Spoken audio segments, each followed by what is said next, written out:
Film ini diawali dengan konser musik dari grup band yang saat itu sedang booming. Grup band tersebut bernama Crew The Play dan semua lagunya diciptakan oleh Aki. Lalu Skin berpindah ke seseorang yang sedang menunggu temannya di atas gedung. Lalu setelah itu sebuah helikopter datang untuk menjemputnya, yang tidak lain tidak bukan mereka adalah grup band Crew The Play. Ternyata tujuan personil Crew The Play menjemput Aki menggunakan helikopter, bermaksud membuat kejutan kepada Aki karena Aki suka dengan helikopter. Kemudian setelah itu tiba-tiba Shinya, basis dari Crew The Play, pergi dan tidak ikut menaiki helikopter dengan alasan kursi di heli hanya cukup untuk 4 orang dan Shinya juga beralasan akan menghadiri sebuah pesta. Lalu Aki dan 3 personel Crew The Play lainnya menghabiskan waktu bersama di heli tersebut dengan penuh kegembiraan.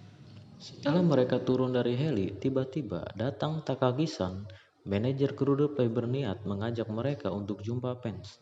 Akan tetapi, Aki menolak dengan alasan menjaga kerahasiaan identitasnya dari publik. Aki pun pulang ke apartemennya dan melanjutkan pekerjaan sebagai komposer dan penulis lagu. Keesokan harinya, setelah Aki selesai membuat demo lagu, tiba-tiba muncul seorang wanita bernama Mari. Mari ini adalah penyanyi yang saat ini sedang naik daun. Mari menanyakan kepada Aki apakah lagu untuknya sudah selesai sambil menggoda Aki. Akan tetapi Aki mengabaikan Mari walaupun Mari itu adalah kekasih dari Aki. Hal ini dilakukan oleh Aki karena setiap melihat Mari, Aki membayangkan Mari tidur dengan manajernya yaitu Takagi-san dan Aki meninggalkan Mari keluar untuk bermain remote control helikopter. Pada saat bermain helikopter, Aki melihat poster Mari sehingga tidak sadar Aki menjatuhkan helikopter mainannya.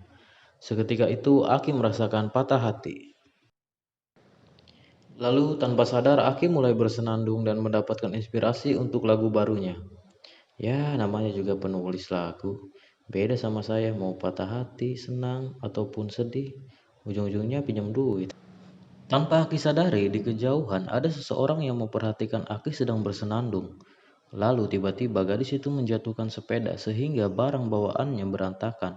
Sontak Aki pun terkejut akan hal itu. Di sini awal mula pertemuan Aki dengan gadis itu. Lalu Aki pun tanpa sadar bertanya pada gadis itu, apakah dia percaya pada cinta pandangan pertama? Dan tanpa ragu, gadis itu menjawab percaya pada cinta pada pandangan pertama. Sehingga pada saat itu mereka berkenalan. Gadis itu memperkenalkan namanya terlebih dahulu. Namanya adalah Koeda Riko. Di sini Aki berbohong dengan memperkenalkan namanya Ogasawara Shinya.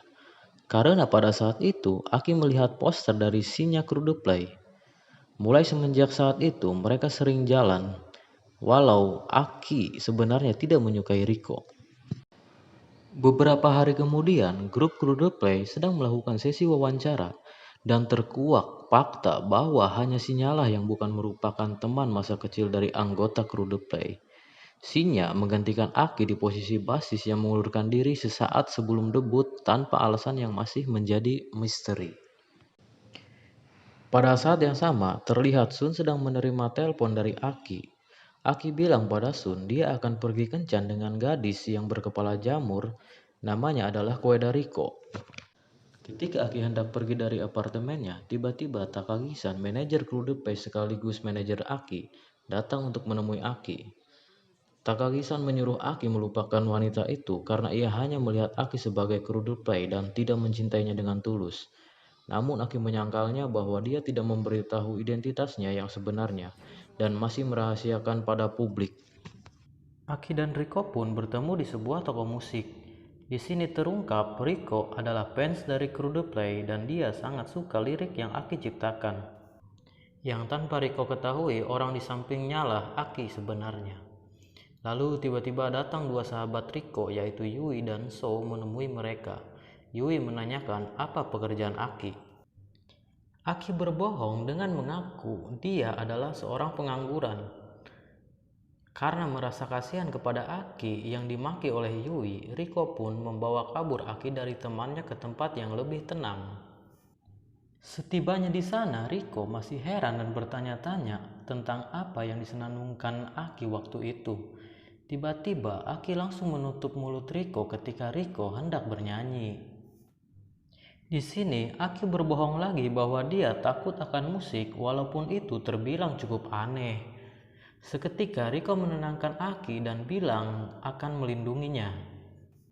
Dan pada saat itu mereka langsung berciuman. Mantap. Lalu Aki mempunyai permintaan kepada Riko untuk tidak bernyanyi karena Aki benci perempuan yang bernyanyi. Riko pun menyanggupinya padahal Riko sendiri suka bernyanyi. Di tempat yang berbeda kita melihat Takagi-san sedang gelisah. Hal itu dikarenakan lagu Mari mulai menurun dari tangga lagu. Sedangkan Aki tidak ingin menulis lagu lagi untuk Mari. Skin beralih kepada Riko yang begitu sangat kebimbangan. Karena Aki tidak suka perempuan yang suka menyanyi padahal Riko sangat suka sekali bernyanyi. Lalu Yui pun menyemangati Riko untuk kembali bernyanyi lagi dan Riko pun bernyanyi dengan kencang agar perasaannya lepas. Di perjalanan menuju ke tempat Aki, tanpa sengaja Takagi-san mendengarkan lagu yang Riko dan temannya mainkan. Takagi-san tertarik dengan suara Riko yang merdu sehingga berniat memproduseri mereka. Mereka ragu dan masih baru memainkan instrumen dan hal itu menurut Takagi-san bukan masalah karena mereka hanya perlu berakting di depan kamera dan yang memainkan instrumennya bisa menyewa orang lain. Ya, bisa dikatakan seperti lip sync istilahnya. Dan terungkap fakta bahwa kru The Play juga melakukan hal yang sama dan hanya Shinya yang bermain tanpa lip sync. Oke, lanjut. Di tempat yang berbeda, grup kru The Play tanpa Shinya sedang latihan dan berencana mereka ingin memainkan sendiri lagu-lagu berikutnya tanpa lip sync. Lalu hal itu pun ditentang oleh Takagi-san yang sebenarnya datang untuk menanyakan keberadaan Aki. Takagi-san bilang mana mungkin orang rela bayar demi melihat amatiran. Walaupun mereka tampak kesal dengan omongan Takagi-san, tapi mereka menerimanya karena ini adalah urusan bisnis industri musik dan mereka mengakuinya kalau mereka kurang lihai memainkan instrumen tersebut. Di lain waktu, Aki datang ke studio lalu bertemu Takagi-san. Takagi-san berniat menjadikan Aki sebagai produser untuk grup band barunya. Tanpa Aki ketahui, grup band itu adalah Riko dan teman-teman. Akan tetapi, Aki menolaknya dan pada saat bersamaan datanglah Shinya yang siap untuk menerima tawaran yang Aki telah tolak. Di perjalanan pulang, Aki memutar lagu kru The Play dan mengenang awal mula terbentuknya kru The Play. Dari hanya sebuah band SMA biasa lalu menjadi terkenal semenjak bertemu Takagi-san. Di sini terkuak kenapa Aki mengundurkan diri di posisi basis dan digantikan oleh Shinya. Karena Aki menolak untuk lip sync, bagi Aki musik sebenarnya adalah musik yang ia mainkan sendiri, bukan oleh orang lain. Tapi bagi Takagi-san itu tidak penting karena dalam industri musik uanglah segalanya. Asalkan kita profesional, masalah idealis bisa dikesampingkan. Keesokan harinya di perjalanan menuju studio, Aki bercerita kepada Sun. Dan Sun pun tertawa terbahak-bahak mengetahui bahwa Aki mengaku namanya Shinya kepada Riko. Dan bilang bahwa Riko itu anak SMA yang istimewa. Dia mencintainya tidak memandang latar belakang Aki walaupun Aki berkata dia adalah seorang pengangguran. Sementara itu di studio, Riko dan Su-chan tampak kebingungan karena banyak artis-artis terkenal lewat di depan mereka. Dan pada saat Mari lewat, Riko langsung terkagum dengan kecantikan Mari. Diakuinya ketika ditanya oleh Shinya. Shinya pun langsung mengajak mereka berdua ke tempat launching lagu terbaru dari kru The Play dan bilang bahwa lagu ini diciptakan sendiri oleh Aki dan suatu kebanggaan bagi mereka karena menjadi yang pertama mendengarkan lagu terbaru kru The Play, grup band yang sedang hits sekarang. Di lain tempat kita melihat Aki bertemu salah satu teman Riko di WC dan menanyainya sedang apa di sini. Yui bilang dia, Riko dan Su sedang dibina oleh Shinya. Pada saat itu Aki berlari mencari Takagi-san dan menanyakan kejelasannya bahwa memang benar Riko dan temannya dibina oleh Shinya. Dan Takagi-san melakukan itu dengan alasan bisnis semata. Akhirnya perilisan lagu terbaru kru The Play dimulai dan ditonton secara live oleh Riko. Lagu itu berjudul Sayonara no Junbi. Di tengah-tengah lagu, Riko terhenti dan teringat lagu ini sama dengan yang dulu disenandungkan oleh Aki. Lalu tiba-tiba Aki datang ke hadapan Riko dan berkata bahwa dia selama ini berbohong. Ogasawara Shinya selama ini sebenarnya adalah Ogasawara Aki, penulis lagu dari kru The Play. Riko pun kaget dengan pengakuan Aki.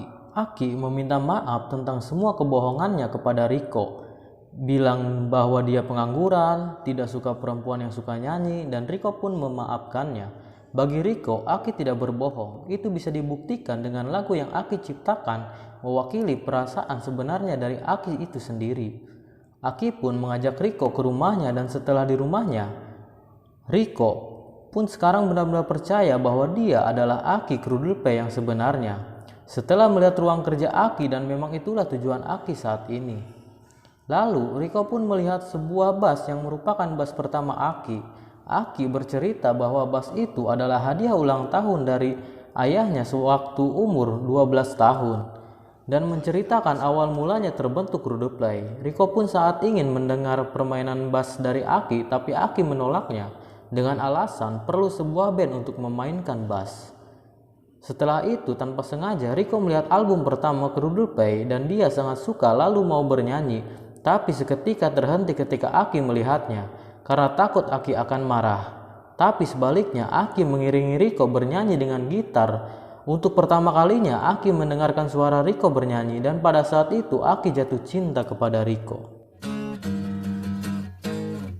Beberapa hari setelah itu, Aki mendatangi Takagi-san dan mengajukan dirinya akan menjadi produser sekaligus pencipta lagu bagi Riko dan kawannya.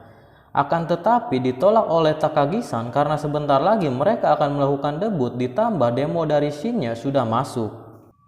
Di tempat lain, Riko, Yui, dan Su dipanggil untuk pergi ke aula olahraga. Di sana mereka kaget sudah ada banyak wartawan.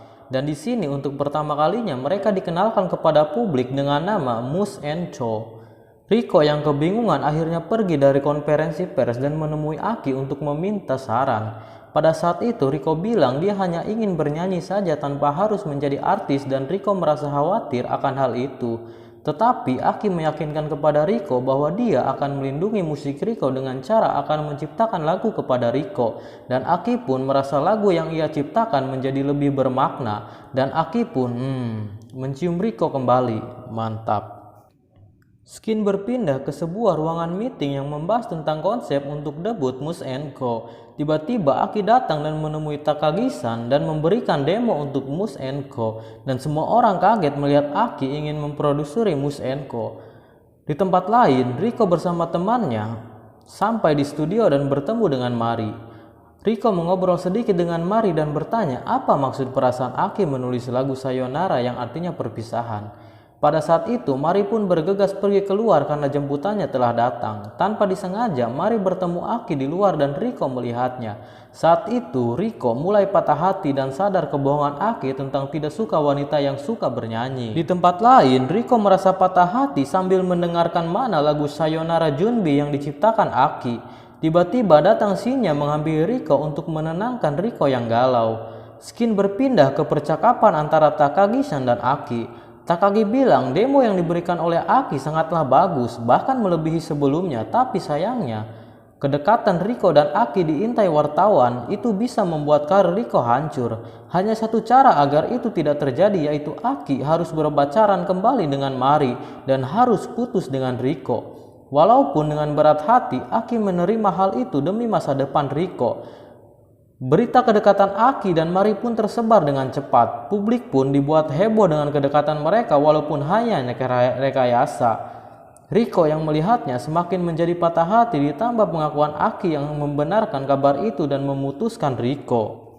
Walaupun lagi-lagi Aki harus berbohong kepada Riko tentang kenyataan sebenarnya, Aki pun meninggalkan Riko yang sedang menangis dengan tangisan juga. Di skin ini saya merasa marah sekaligus sedih. Setelah itu, baik Aki dan Riko menjalani hari-hari dengan penuh patah hati. Aki menumpahkan rasa patah hatinya menjadikan sebuah lagu baru, sementara Riko bimbang karena tidak mendapatkan penjelasan yang pasti dari Aki dan hanya fokus untuk ke debut Muse & Co. Takagi-san menghubungi Sun dan bilang Aki telah mengirimkan jumlah lagu baru sangat banyak. dan bertanya apa yang sebenarnya terjadi kepada Aki. Di tempat lain, Riko yang melewati apartemen Aki melihat banyak barang-barang Aki yang sudah dikemas. Tanpa sepengetahuan Aki, Riko menyelinap masuk apartemen Aki dan melihat sepertinya Aki ingin meninggalkan tempat itu dan juga dunia musik. Ketika itu, Riko berdiri sambil memegang bas Aki dan berpapasan dengan Aki sambil bertanya, "Mau pergi kemana, Aki?" Tanpa hal yang pasti, Riko kabur sambil membawa bas milik Aki. Keesokan harinya, Sun datang menghampiri Riko yang sedang berada di studio dan menanyakan Riko telah mencuri bas milik Aki. Sun menjelaskan Aki akan pergi ke tempat lain untuk memulai kembali musiknya dan semua itu ia lakukan demi Riko. Dan Sun pun memberikan demo lagu yang ia ambil dari rumah Aki kepada Riko agar Riko tahu isi hati Aki yang sebenarnya lewat lagu tersebut. Setelah itu, Riko langsung mendengarkan demo lagu Aki untuk dirinya. Efek dari lagu itu membuat Riko menangis dan sedikit mengetahui kebenaran tentang Aki. Beberapa hari kemudian, tibalah waktu debut untuk Mas Enko dan penonton sangat antusias ingin menyaksikan secara langsung. Terbukti begitu sangat membludaknya ratusan orang yang datang. Walaupun masih dengan perasaan sakit hati, Riko tetap tabah dan terus melangkah lalu mengumpulkan semua keberaniannya untuk bernyanyi. Di hadapan banyak penonton, meski di awal sempat ragu dengan suara khas nan merdunya dari Riko membuat penonton menikmati lagu yang Mas Enko dinyanyikan dan sebuah debut yang berjalan bagus bagi Mas Enko, juga produsernya yaitu Shinya Kru The Play. Skin berpindah kepada Aki sedang berada di dalam mobil dan mendapatkan telepon dari Sun. Sun memberitahu Aki bahwa konser Riko berjalan lancar dan dia yang menyimpan bas milik Aki yang sebelumnya dicuri Riko. Sebelum berangkat ke London, Sun berpesan ambillah bas yang di tempat konser Riko. Sesampainya di sana, Aki mencari Sun untuk mengambil basnya tetapi tidak menemukan siapa-siapa. Lalu Aki pun mendengar lagu yang ia ciptakan untuk Riko dan kesal karena merasa telah ditipu oleh Sun. Aki menuju ke sumber suara dan di sana terlihat Riko sedang memainkan bass milik Aki tapi tidak bisa. Lalu dengan bujukan Riko, maukah Aki bermain bass untuknya dan menyanyikan lagu ciptaan Aki? Aki pun tanpa kata langsung mengiyakan permintaan Riko dengan isyarat langsung memainkan bassnya. Setelah selesai memainkan lagu tersebut, Aki pergi meninggalkan Riko tanpa sepatah kata pun dengan membawa bas yang perlahan semakin jauh dari pandangan Riko. Riko pun berjalan pulang dengan penuh kesedihan dan tangisan, tapi di tengah jalan tiba-tiba datang Aki menciumnya dari belakang dan film pun selesai.